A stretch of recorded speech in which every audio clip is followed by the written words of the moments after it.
Hello, everyone, and welcome to the APC update for October and November.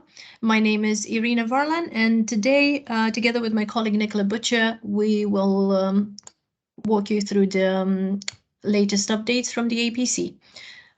We've decided to start today's presentation with a brief summary of the submission process and the APC meetings process. So a request for new medicine to be added to the formulary may be made by consultants, GPs, and other clinicians. And in order to get an application form, you would need to be in touch with the interface team. Our contact is on the slide, and we also have it on the APC website and on the formulary.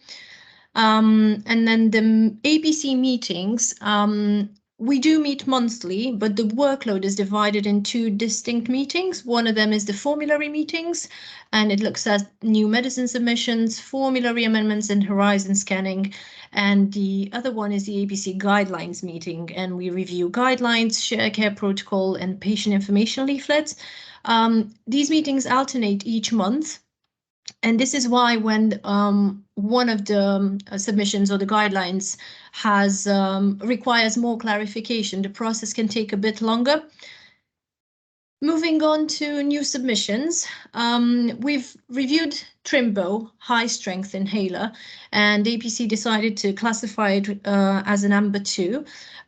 This is for maintenance therapy for asthma only. It is not licensed for COPD.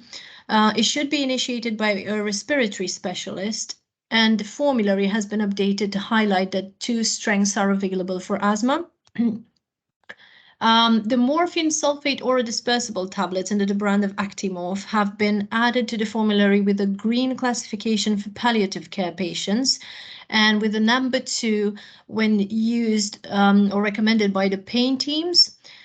This is proposed as an alternative to solid tablet or liquid formulation in a limited number of situations. So, for example, when the patient is having problems with manual dexterity or tremor and the liquid could be spilled, when carers are struggling to measure the correct dose, for patients showing signs of potential drug overuse due to incorrect usage of syringes or spoons, or for the reducing of the dose when tapering off opioids. We've also discussed Dexcom 1 as a new submission. This was reviewed by the APC and the classification agreed as below, but it still comes up as gray on the formulary while we await the financial sign-off by the ICB. So the agreed classification was AMBER 2 for type 1 diabetes, initiation by consultant or associate specialist in diabetes only for type 1 diabetes or under 18s with any type of diabetes, and an AMBER 3 classification for type 2 diabetes, again, initiation by clinicians with appropriate knowledge for adults with type 2 diabetes who meet the inclusion criteria. Dexcom 1 is a real-time continuous glucose monitor. It has a sensor that sends proactive glucose readings every 5 minutes to a compatible smartphone or receiver. So you don't need to scan the sensor to get a reading. It is designed to eliminate the need for finger pricking by using a blood glucose monitor, but be aware that patients will still require ketone testing strips. We've got a few guidelines that have been discussed and approved at the APC, but are still awaiting completion and upload onto the APC website. One of them is the type 2 diabetes guideline. This has been updated in line with NICE Guidance 28, published in February 22. The NICE guidance includes the earlier use of SGLT2 inhibitors, and due to evidence, the initial focus is on offering an SGLT2 inhibitor as first-line treatment in patients with heart failure or established cardiovascular disease. The guideline has undergone a visual refresh, including greater emphasis on patient information, lifestyle changes, low-calorie diet, and pre-diabetes. The flowcharts and the tables have been updated along with points to consider when making medication choices. The table of commonly used insulins has been enhanced to highlight differences, available formulations, and cost. We've added information about blood glucose monitoring and information about pen cycle, which is an insulin and GLP-1 pen recycling initiative, and reusable pen has been included. Moving on to another guideline update on anticoagulants in AF. The main changes to this guideline were brought from the NICE Guidance 196 published last year in June. The main points that change the guideline from a NICE perspective is the new advice to use an orbit score to assess bleeding risk. We previously used a Haspelet score for this, and the consideration to prescribe a DOAC as a first line over warfarin with no particular preference between the DOACs. Other changes made to our local guidelines were on the interaction section, we've actually aligned our guideline with the NUH guidance, and the main advice is not to use DOACs in patients on enzyme inducers due to reduced DOAC levels. Sherwood Forest hospitals have also adopted the NUH guidance, so hopefully we are all in line now. The section referring to creatinine clearance has also been reviewed to add more clarity on the use of actual body weight, ideal body weight, or adjusted body weight. And the advice not to use edoxaban if creatinine clearance is over 95 has been confirmed due to decreased efficacy. I'm gonna pass on to my colleague Nicola to carry on with the sick day rules guideline. Hello, so I'm going to run through the remaining guidelines. So yes, this is the sick day rules guideline. So it's a new guideline that has been discussed and approved, but it's just yet still needs to just be uploaded onto the APC website. So this has been generated in conjunction with a consultant nephrologist, and it's a short guide for clinicians and also a patient information leaflet about sick day rules for patients who are suffering from sudden sickness and dehydration, which might result in acute kidney injury. Because of course, dehydration can be a significant risk to patients on certain medications.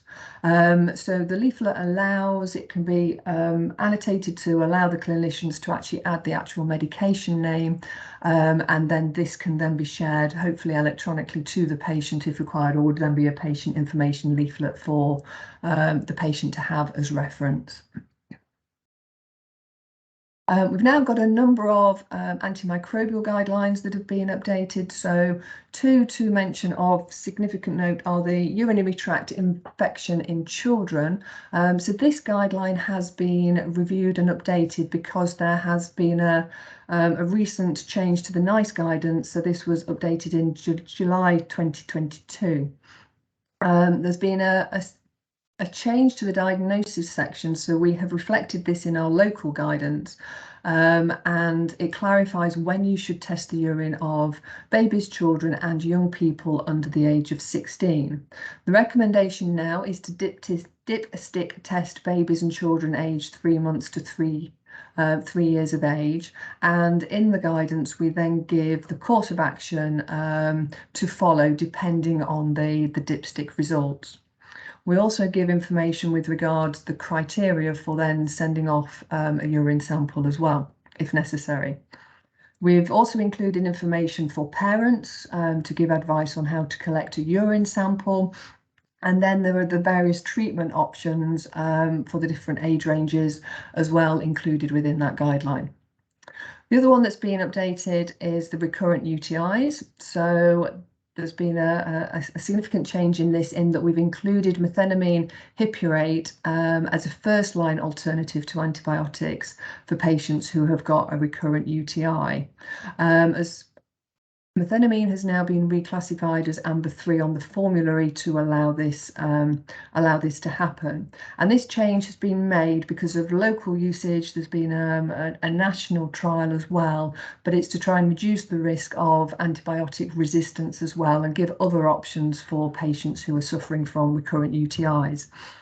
As with all the treatments, though, there is still the advice to review at 6 months to see if it's still appropriate to be on prophylaxis. But just to note that methenamine shouldn't be used to treat acute UTIs, it is just for prophylaxis treatment. This slide gives you just a quick rundown of the other guidelines that have been updated as well. We are going through the process of trying to include patient information leaflets, give self-care advice, and also advice on over-the-counter medication that can be used to help manage and treat various conditions as well. So the bacteria vaginosis, one thing within that is that we've added statements about asymptomatic women there. So if they're non-pregnant, it would be that they usually do not require treatment, but an asymptomatic pregnant lady, you would need to refer or have a discussion with a gynecologist or a specialist. Chlamydia and trichomoniasis, we've added information on there with regards to patient information leaflets and the symptoms and things, and also abstinence and how to avoid or prevent recurrence of the condition. Pubic lice now, this was the crab lice guideline and has been renamed as pubic lice. And again, just some self-care information has been updated and included on there. Impetigo, just to confirm that for impetigo, the first line treatment is actually hydrogen 1% peroxide cream. This is available over the counter as well where appropriate. And also just to confirm that patients should not be offered a combination of a topical and an oral antibiotic if it's felt that an antibiotic is necessary. Lyme disease, again, we've updated this one and have added some information with regards advice with regards to ticks and things. We've included the Public Health England information sheet there for patients. And we've also added the doses for children, but with the caveat that doxycycline should only be prescribed for, or even antibiotics should only be prescribed for children on the advice of a specialist. Pityriasis vesicular, the main change here is that we have removed selenium shampoo because this was discontinued in September of this year. So if there is an extensive area involved, we would recommend ketoconazole 1% shampoo instead. Panton Valentine leukocidin, PVL, so we've just updated the contact details for the various infection prevention and control teams. And traveller's diarrhea, again, a lot more information with regards self-care, advice with regards to things like clean water and how to travel safely has been included. We've also added the statement about standby antibiotics because there's no requirement on the NHS to provide standby antibiotics. So we've added the statement to advise that a private travel clinic could be, or a patient could be directed to a private travel clinic for the provision of standby antibiotics were they appropriate. And we've also included some more symptomatic treatment options as well for when travelling. A couple of miscellaneous things. So the repatriation letter. So this is a letter that GP practices can use to inform specialists and consultants that they've made, that they may be requested a medication that isn't appropriate for them to prescribe in primary care for a number of reasons. To help with this, we've also now added the information about how a formulary submission or request can be made if non-formulary medicines are being requested. It is available on the APC website, is the letter, and also can be accessed on the clinical systems via F12 and also on the eHealthScope inappropriate request log. The vitamin D patient information leaflet has been updated and also it has been reviewed by our patient representatives to ensure that the language is appropriate for the target audience. Actinic solar keratosis treatment pathway has been updated, but there are no changes to that because there's no changes to the clinical content. Traffic light changes, there's quite a few on this slide, so just for you to read through at your own leisure, but as I say, just a couple to mention. So as we've mentioned previously, methenamine is now reclassified as amber 3. One that may come through is Pancrex V powder. So this is amber 2, but this is only for patients who require administration via a feeding tube where it's not possible to use the capsule formulations. There's a couple of baby milks on there that have been reclassified as grey because they were recalled earlier on in the year, and also some of the gender dysphoria hormones again have been added on there as amber 2 for that indication. Horizon scanning, so these have all been classified as grey with no formal assessment because we've not had any formal submission to consider adding them to the formulary. And then just, I'm not going to read through the full list, but just a couple of things that are going to the next guidelines meeting in January. So just so you're aware of future work that's underway. There's a couple of new prescribing information sheets that will be going there. So the vortioxetine and inclisiran. We're also updating a couple of the shared care protocols, and also there's going to be the new dronedarone shared care protocol as well.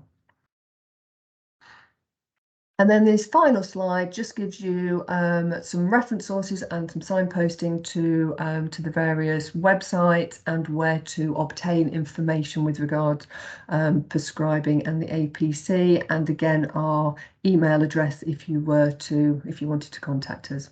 Many thanks.